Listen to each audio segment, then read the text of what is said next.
errónea, ¿sí? Errónea. Dentro de este tema vemos los autores que van a negar la posibilidad de la conciencia actual errónea y van a sostener la tesis o la teoría de la conciencia creativa, autónoma, infalible.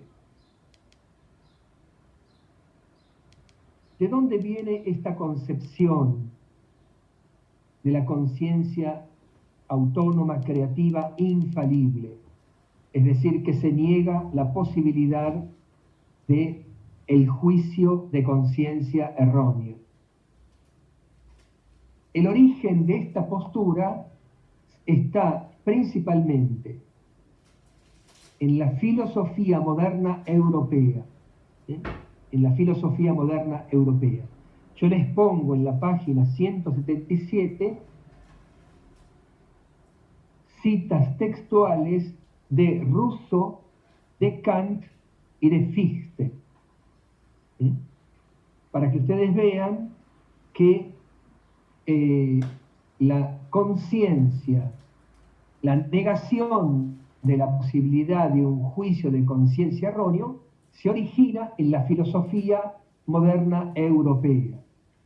Por ejemplo, Kant dice, una conciencia errónea es inconcebible. Fichte, ¿ven? La conciencia no yerra jamás y no puede jamás errar. Esta postura de la conciencia, que se suele llamar infalible, que no se equivoca nunca, esta va a pasar, lamentablemente, a una corriente de teología moral católica, ¿sí? Yo les pongo ahí un autor en la página 177, Bruno Schuller. Bruno Schuller. Después en la página 178 le menciono más autores. Y cito un texto de un autor español, jesuita, que se llama López Aspitarte. ¿En qué consiste entonces esta postura teológica? Estos autores van a decir que solamente la conciencia de la persona individual es la única que tiene valor para poder determinar el bien y el mal en el obrar humano de esa persona, el obrar humano de esa persona. Solo la persona es la única que tiene competencia para juzgar el bien y el mal de sus acciones.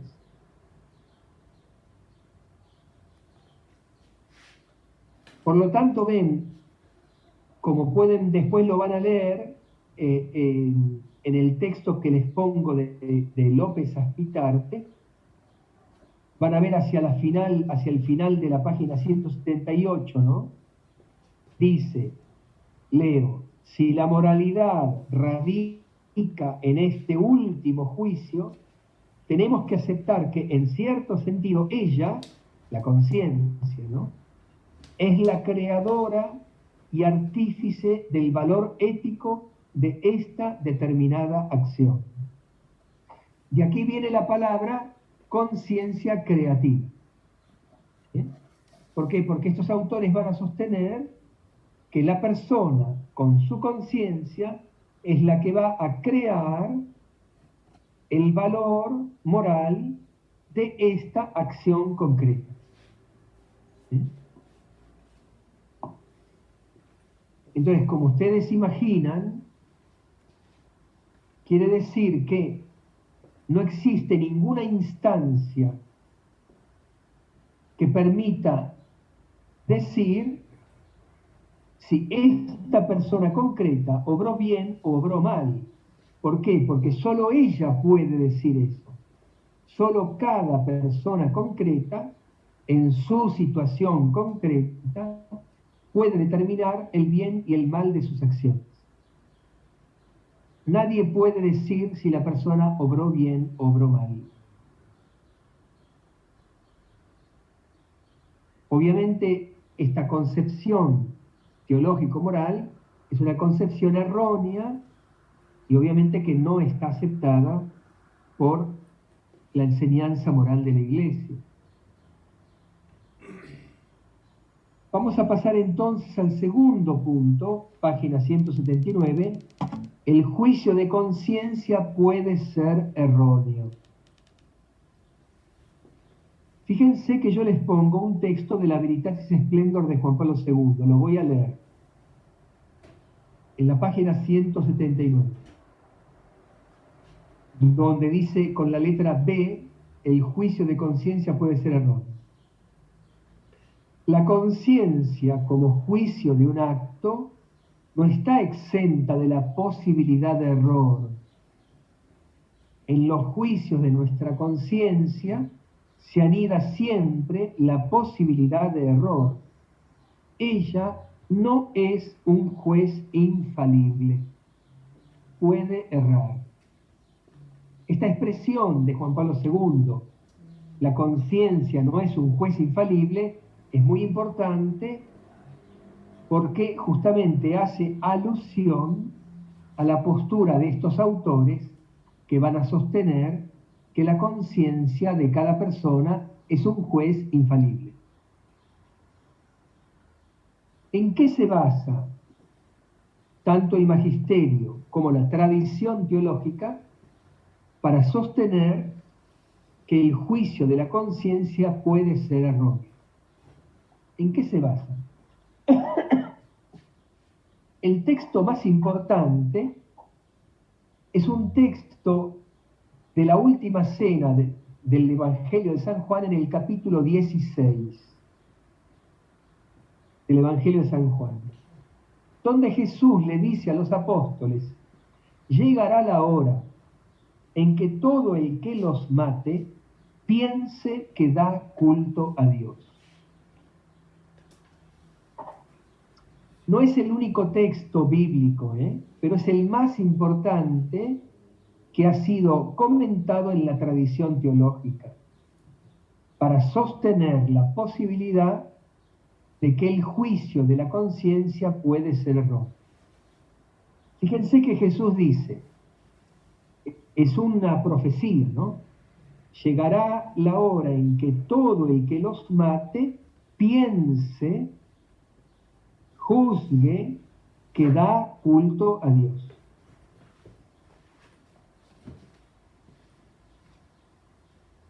El que vivió esta profecía fue Saulo de Tarso.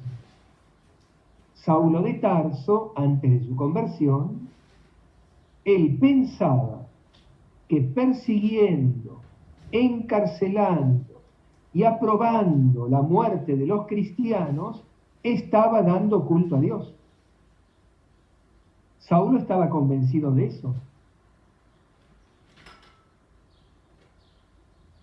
Ya vamos a leer algunos textos autobiográficos de Pablo. El Concilio Vaticano II, en la Gaudium et Spes, tiene un número dedicado a la conciencia moral. Es el número 16. En ese número 16 va a hacer una distinción, va a hablar de dos tipos de conciencia actual errónea. Dos tipos. Uno por ignorancia involuntaria, otros por ignorancia voluntaria.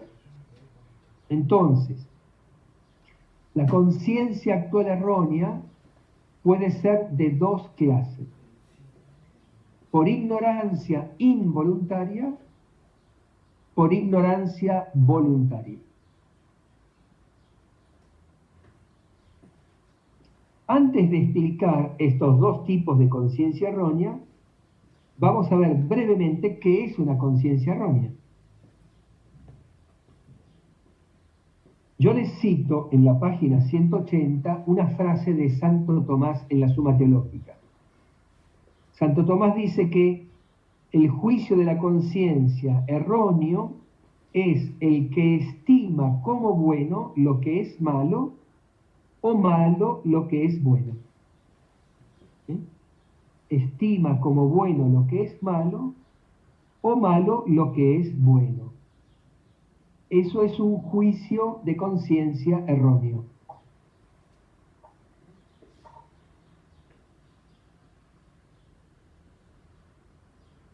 Vamos a empezar entonces, en primer lugar, le vamos a dedicar un tiempo importante.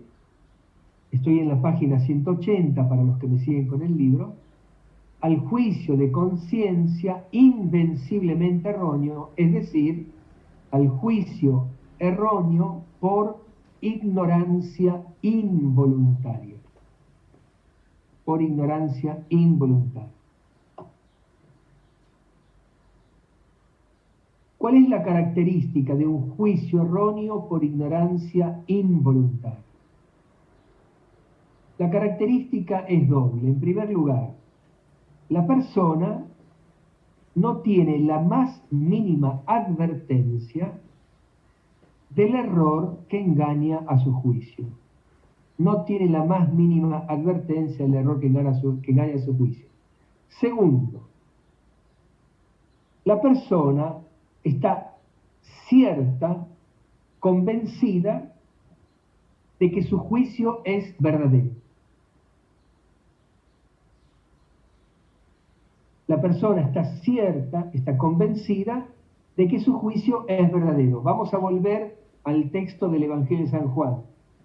Llegará la hora en que todo el que los mate piense que da culto a Dios. ¿Ven? Las personas, Saulo de Tarso, matando cristianos, estaba convencida, cierta de dar culto a Dios.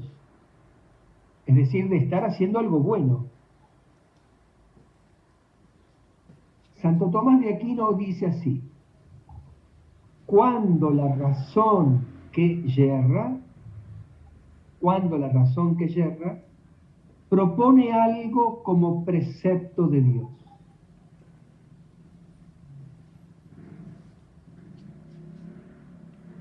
Es decir, la persona que tiene un juicio de conciencia erróneo por ignorancia involuntaria va a tomar ese juicio como la ley misma de Dios, como voluntad de Dios. El juicio es erróneo, pero la persona lo toma como la ley misma de Dios, como la voluntad de Dios. A tal punto la persona está convencida de estar en la verdad. Por lo tanto, acá hay que distinguir. Una cosa es que un juicio sea verdadero, otra cosa es que ese juicio en mí sea cierto, tenga certeza. La certeza es algo psicológico. Yo estoy cierto, estoy convencido de estar en la verdad, siendo que estoy en el error. ¿Por qué? Porque cuando Saulo estaba convencido que daba culto a Dios persiguiendo a los cristianos, su juicio es erróneo, pero él estaba convencido, estaba cierto de estar en la verdad.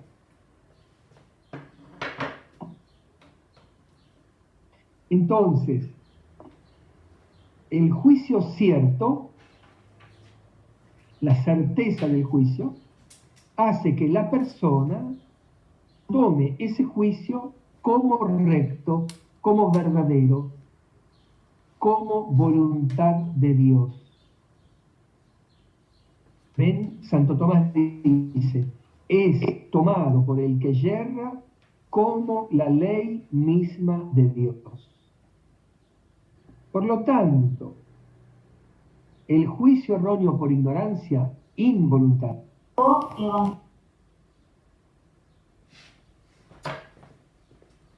un juicio de conciencia recta o verdadera.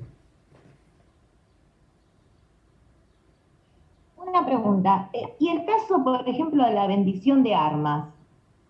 ¿Cómo me entraría eso? Porque No, no, a ver, bueno, no o es vamos, otra no vamos cosa. a entrar, no vamos a entrar ahora en ese caso, ¿sí? Vamos a tratar de entender lo que estamos diciendo, ¿eh? Porque si no nos hacemos un mate, si empezamos a hablar de distinto, ¿sí? Erróneo por ignorancia involuntaria. Es decir, que la persona lo toma como un juicio recto, verdadero, ¿no? Como ley de Dios, como voluntad de Dios, siendo que no es voluntad de Dios. Fíjense, en la página 181 les pongo algunos textos de la Suma Teológica de Santo Tomás de Aquino. Bueno, alguno no es de la Suma Teológica, ¿no? El primero, el que tiene una conciencia errónea creyendo la recta, ven la certeza, ¿no? Creyendo la recta, propiamente hablando, adhiere ciertamente a la conciencia recta, pero errónea como por accidente. En cuanto esta conciencia que cree ser recta, sucede que es errónea. O sea, voy a leer otro texto un poquito más abajo. Cuando la razón que yerra propone algo como precepto de Dios, entonces es lo mismo despreciar el dictamen de la razón y el precepto de Dios. Esto último que está diciendo Santo Tomás, que es lo mismo despreciar el dictamen erróneo de la conciencia y el precepto de Dios, es muy importante. ¿Por qué? Porque una persona que tiene un juicio erróneo por ignorancia involuntaria, si no sigue ese juicio, estaría pecando contra Dios. ¿Por qué? ¿Por qué estaría pecando contra Dios? Porque estaría manifestando que no está dispuesta a hacer la voluntad de Dios. Ustedes me podrían decir, bueno, pero si el juicio es erróneo. Sí, ya sé que es erróneo, pero para la persona, ese juicio erróneo es voluntad de Dios, es ley de Dios. Por lo tanto, nosotros no conocemos la ley de Dios en sí misma, la conocemos a través del juicio de nuestra conciencia. Por más que mi juicio sea erróneo, si para mí ese juicio erróneo es la ley de Dios, si yo lo desobedezco, voy a pecar contra Dios. ¿Por qué? Porque muestro que yo no quiero hacer la voluntad de Dios. Porque la voluntad de Dios, ¿cómo me llega a mí? A través del juicio de mi conciencia.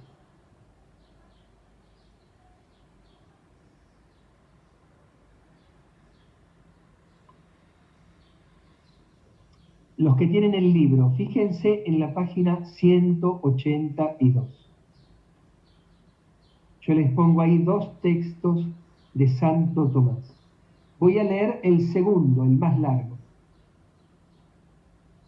Dice así: no se ve cómo sea posible librarse de pecado si se dispone a alguien a hacer lo contrario de lo que la conciencia le presenta como un mandamiento divino, y permaneciendo en ese estado, aun cuando su conciencia se equivoque y la acción sea en sí misma indiferente o intrínsecamente mala. Me detengo acá. Entonces, Santo Tomás dice, no se ve cómo es posible librarse de pecado cuando alguien no quiere seguir el juicio de su conciencia El juicio es erróneo, pero en su conciencia ese juicio se le presenta a la persona como mandamiento divino, como mandamiento de Dios. Dice, incluso, aunque el error sea sobre algo intrínsecamente malo.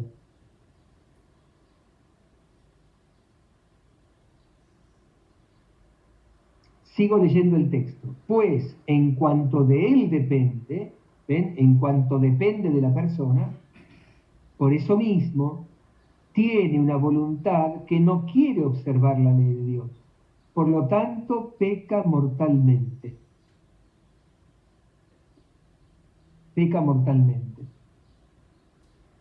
Si Saulo de Tarso no hubiese seguido el juicio de su conciencia, de perseguir, encarcelar y aprobar la muerte de los cristianos, hubiese pecado contra Dios.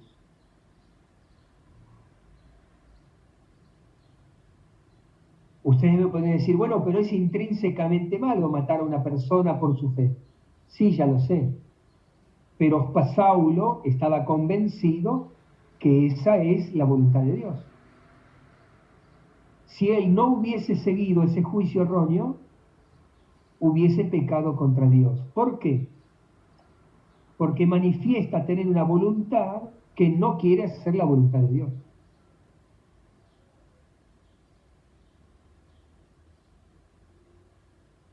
En esta materia, Santo Tomás da un paso histórico en el medioevo muy importante. ¿Por qué?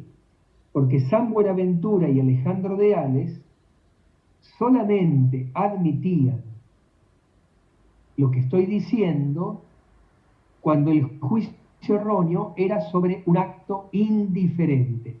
¿Se acuerdan en Ética Filosófica que hablamos de los actos moralmente neutros o indiferentes? Por ejemplo, pasear, comer, dormir, son actos en sí mismos moralmente indiferentes, no son ni buenos ni malos. Dejarme el pelo corto o dejarme el pelo largo, moralmente indiferente, no es ni bueno ni malo. Santo Tomás dice, no, aún en el caso de que el juicio erróneo sea sobre una acción intrínsecamente mala,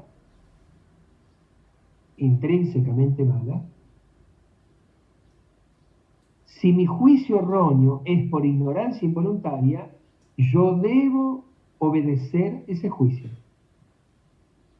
De lo contrario, peco mortalmente. Y él va a poner dos ejemplos que yo les cito al final de la página 182 y al comienzo de la página 183. Primer ejemplo, sobre la fornicación. Santo Tomás va a decir, la fornicación es algo intrínsecamente malo, intrínsecamente pecaminoso. Pero si la conciencia por error me dice que yo debo fornicar, yo debo seguir ese juicio. Si no sigo ese juicio, peco contra Dios. Segundo ejemplo, sobre la fe en Cristo. Santo Tomás va a decir, es en sí mismo bueno creer en Cristo y necesario para salvarme. Pero si la conciencia por error me dice que yo no debo creer en Cristo, yo tengo que obedecer ese juicio. No debo creer en Cristo. Si yo desobedezco ese juicio para creer en Cristo, peco contra Dios. Peco contra Dios. Este segundo ejemplo es muy importante. ¿Por qué? Porque ahí se ve la concepción clara de Santo Tomás de que el acto de fe tiene que ser libre. El acto de fe tiene que ser libre. De aquí va a surgir lo que hoy día llamamos el derecho humano más básico y fundamental que todos tenemos, que es la libertad religiosa. La libertad religiosa.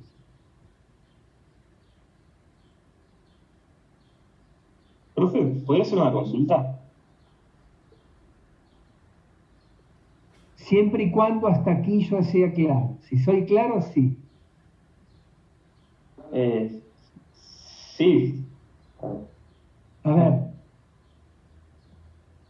que esté No, dentro, que esté dentro sí, de lo que estamos viendo, ¿eh? creo que sí. Con Bueno, el dale, tema dale. no, el tema de la conciencia, lo que decía recién. ¿Cómo podemos conjugar el tema de la conciencia deformada? Porque, por ejemplo, un extremista que sigue con su conciencia y pone una bomba para matar personas, en ese sentido me queda ahí la duda, como una laguna, un bache de no poder darme una respuesta. Porque, por un lado, estamos diciendo que esa persona actúa correctamente, corríjame si me equivoco, porque sigue su conciencia y estaría equivocado si así no lo hiciera, porque estaría de alguna manera yendo en contra de Dios, pero esa conciencia está deformada. Y por otro lado, pareciera ser un acto, si se quiere, como usted mencionaba, intrínsecamente malo, porque está matando a muchas personas. Pero también me surge la duda, ¿nosotros podemos juzgarlo de esa manera al acto sin conocer la conciencia de esa persona? Como que ahí me da un poco, me queda dando vueltas esa cuestión. Muy bien. Pusiste un muy buen interrogante que yo lo iba a poner ahora enseguida. El ejemplo de los terroristas, por ejemplo, actualmente, ¿no? Este, ¿Por qué? Yo me detuve en el ejemplo de Pablo, de Saulo de Tarso, ¿no? ¿Por qué? Porque es muy similar al ejemplo de los terroristas islámicos, por ejemplo, del ISIS. Porque ellos cometen un atentado por Alá, y porque van a ser mártires y van a ir con Alá, van a ir al cielo. El juicio es erróneo, ¿ven? El juicio es erróneo. ¿Por qué? Porque cometer un atentado para matar gente es algo intrínsecamente malo, ¿sí? Está en contra de la voluntad de Dios, no matarás, ¿sí? Pero la persona está convencida de que matar gente en un atentado terrorista es lo que pide Alá, es lo que pide Dios, es su convicción. Entonces, la acción que realiza, sin duda que es mala. Pero ¿por qué la persona tiene obligación de seguir el juicio de su conciencia erróneo por ignorancia involuntaria? Porque, insisto, porque para esa persona ese juicio erróneo es ley de Dios, es voluntad de Dios. Pues si no lo siguiera, pecaría mortalmente contra Dios porque estaría manifestando que no quiere hacer la voluntad de Dios. Porque vuelvo a insistir, los seres humanos, ¿cómo conocemos la voluntad de Dios? Por nuestra conciencia. Precisamente el problema es que mi conciencia puede errar. Este es el punto, mi conciencia puede errar. Ahora, cuando mi conciencia comete un error en su juicio sobre la voluntad de Dios, pero el error es por ignorancia involuntaria. Acuérdense, ignorancia involuntaria significa dos cosas. Yo estoy convencido de estar en la verdad. Segundo, significa que para mí ese juicio es voluntad de Dios, es la ley de Dios. Para mí, esa es mi convicción, es la voluntad de Dios, es la ley de Dios. Entonces, si yo no siguiera ese juicio erróneo, yo estaría expresando que yo no quiero hacer la voluntad de Dios. Entonces, el juicio me obliga, no en cuanto que es erróneo, porque en cuanto que es erróneo, se opone a la voluntad de Dios. El juicio me obliga, en cuanto que para mí ese juicio erróneo es la voluntad de Dios. En cuanto que para mí ese juicio erróneo es la voluntad de Dios. Y yo estoy totalmente convencido de que es la voluntad de Dios. Estoy cierto de que es la voluntad de Dios. ¿Y no tenemos el riesgo de caer en un relativismo en ese sentido? No, no porque, a ver, un poquito más adelante voy a aclararte alguna cuestión que vos planteaste con el ejemplo. No porque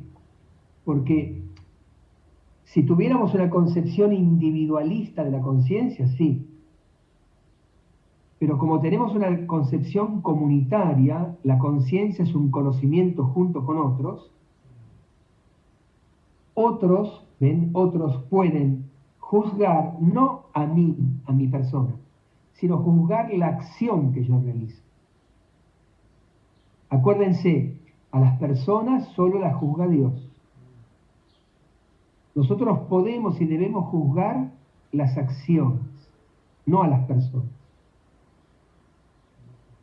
Entonces, en cuanto que yo veo que alguien va a cometer un atentado terrorista para matar gente, yo tengo la obligación moral de intervenir para impedir que se cometa el atentado. Yo tengo la obligación moral de intervenir para impedir que se cometa el atentado y que se mate gente. Yo lo que estoy juzgando es la acción, no a la persona. ¿Sí? La acción que este terrorista va a hacer es un homicidio. Es un suicidio y un homicidio. Suicidio porque él se inmola, ¿no? Homicidio porque con su inmolación va a matar gente. ¿Sí? Entonces lo que se juzga es la acción, no la persona. Entonces no es relativismo, ¿ven? Relativismo caeríamos si yo dijera, bueno, el atentado terrorista es algo bueno. No se puede decir que el atentado terrorista es algo malo. No, eso no. Acuérdense que estamos ahora ubicados desde la perspectiva de la persona que actúa, ¿sí? Desde la perspectiva de la persona que actúa, ética de la primera persona, entonces la persona tiene la obligación moral de seguir el juicio erróneo por ignorancia involuntaria de su conciencia. Ahora, no sé si te respondí, no sé quién habló recién. Sí, acá, Alegre. Sí, está bien, profe, gracias. ¿Seguro? Sí, gracias. Entonces, se van a seguir dos consecuencias. Para que me sigan, estoy en la página 183, primera consecuencia, página 184, segunda consecuencia. La primera consecuencia, el juicio erróneo por ignorancia involuntaria excusa a la persona de pecado propia y formalmente mortal. ¿Por qué excusa a la persona de pecado propio y formalmente mortal? Porque para que haya pecado mortal tiene que haber tres condiciones. La acción tiene que ser moralmente grave, yo tengo que tener conocimiento y consentimiento. ¿Cuál de las tres falta aquí? El conocimiento. La acción es grave. Consentimiento tengo porque hago un acto libre. Pero mi conocimiento de la gravedad de la acción es erróneo. Es erróneo. Yo creo que la acción es buena. Estoy convencido que la acción es buena. Estoy convencido de que es voluntad de Dios. Entonces, el juicio erróneo por ignorancia involuntaria excusa a la persona de pecado formalmente mortal. La acción que realiza es moralmente grave, pero yo no soy culpable ante Dios de esa acción. Por lo tanto, no cometo un pecado formalmente mortal. ¿Y qué pecado cometería? Un pecado venial. Y el pecado venial no es pecado. Se lo llama pecado por analogía. Después ustedes lean en la página 183, yo les pongo dos textos, uno de Santo Tomás y otro de la encíclica Veritatis Splendor de Juan Pablo II. Ven, Juan Pablo II dice así: el mal cometido a causa de una ignorancia invencible. Ignorancia invencible es lo que yo vengo diciendo, ignorancia involuntaria, lo mismo. Ignorancia invencible. O de un error de juicio no culpable, ¿ven? Error de juicio no culpable, ignorancia involuntaria, no culpable. Puede no ser imputable a la persona que lo hace, ¿ven? No es imputable, por lo tanto, la persona que hace una acción moralmente mala por un juicio erróneo, por ignorancia involuntaria, no es culpable del mal que hace. Por lo tanto, no comete un pecado formalmente mortal.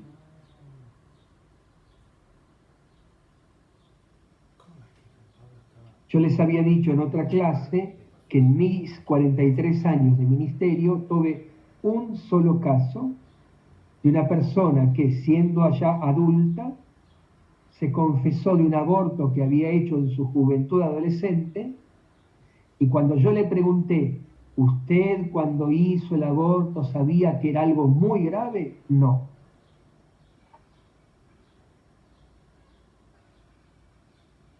Yo presumo que en el momento que hizo el aborto, la persona obró con un juicio erróneo por ignorancia involuntaria.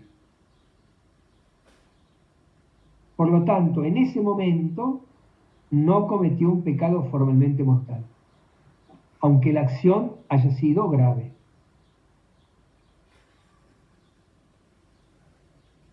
Por eso después, esta persona siendo adulta, que fue una catequesis de adulto, que escuchó que el aborto era un pecado grave, un homicidio, vino y se confesó.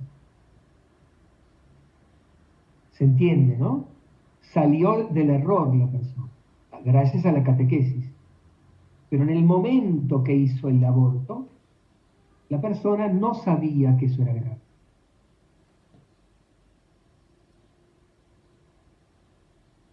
Entonces, primera consecuencia, la persona que hace un acto grave por un juicio erróneo, por ignorancia involuntaria, no comete un pecado formalmente mortal. Segunda consecuencia, estoy en la página 184. La persona que sigue un juicio erróneo por ignorancia involuntaria hace un acto moralmente grave, malo, en sí mismo malo. La mujer esta que hizo ese aborto en su juventud adolescente no sabía que era algo malo, pero lo que hizo era una acción grave, moralmente mala.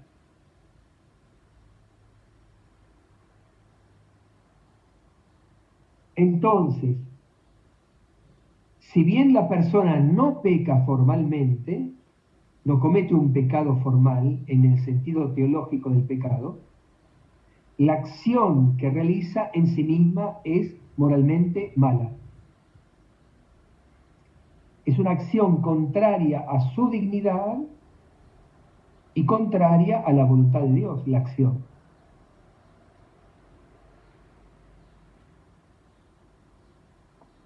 Yo les pongo acá en la página 184 el ejemplo de Saulo. Fíjense hacia la mitad, ¿no? Dice, la situación existencial de Saulo, ¿no? Él obró, estoy salteando, ¿no? Él obró con la convicción y la certeza de realizar la voluntad de Dios y de darle culto. Pero fíjense los textos autobiográficos que les pongo. Voy a leer. Seguramente han oído hablar de mi conducta anterior en el judaísmo, cuando encarnizadamente perseguía a la iglesia de Dios para destruirla. Antes fui un blasfemo, un perseguidor y un insolente. Fíjense el tercer texto. Estaba lleno de celo por Dios. Estaba lleno de celo por Dios, como ustedes lo están ahora. Perseguía a muerte a los que seguían este camino, llevando encadenados a la prisión a hombres y mujeres. Último texto de 1 Timoteo. Pero encontré misericordia, porque obré por ignorancia cuando no era creyente. Obré por ignorancia. Probablemente, no lo sabemos porque no somos Dios, probablemente Saulo obró por ignorancia errónea, involuntaria. ¿Ven? Fíjense que él dice, ¿no? Estaba lleno de celo por Dios. Un terrorista yihadista que se inmola para matar infieles a los que no son islámicos, está lleno de celo por Dios, por Alá, como Saulo. Bien, probablemente Saulo, ¿por qué digo probablemente? Pues yo no soy Dios. Yo no puedo ver con qué conciencia Saulo obró, ¿no? Probablemente él obró por ignorancia involuntaria. Pero fíjense que él, cuando se convierte, él es el primero en condenar lo que él hizo. Él condena lo que él hizo.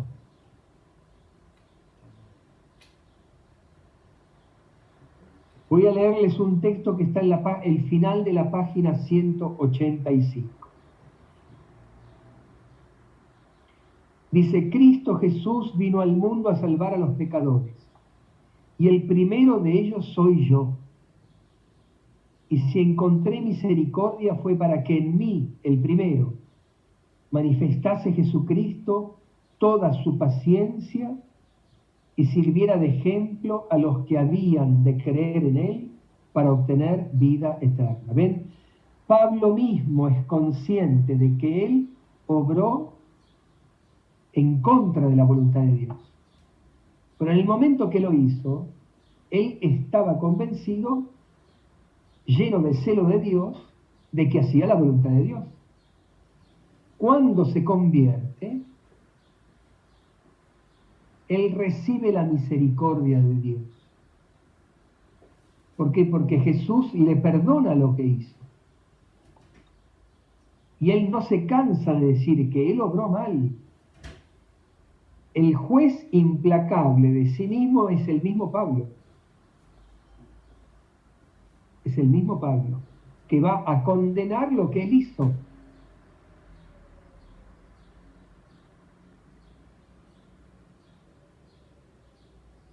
No sé si hasta aquí soy claro, ya llegó la hora, ¿no? Pero por lo menos me gustaría saber si hasta aquí fui claro en el juicio erróneo por ignorancia involuntaria. Si hasta aquí fui claro.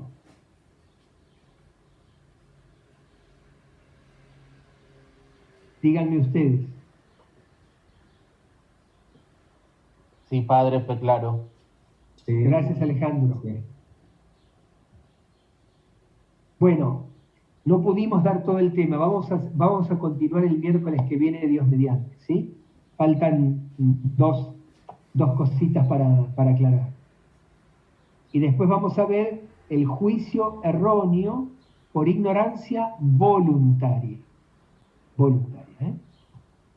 Hasta ahora vimos uno solo, por ignorancia involuntaria. Si Dios quiere, nos vemos el miércoles que viene. Que tengan un muy buen fin de semana. Muchas gracias. Gracias, Padre. Gracias, Padre. Gracias. Gracias. Hasta luego.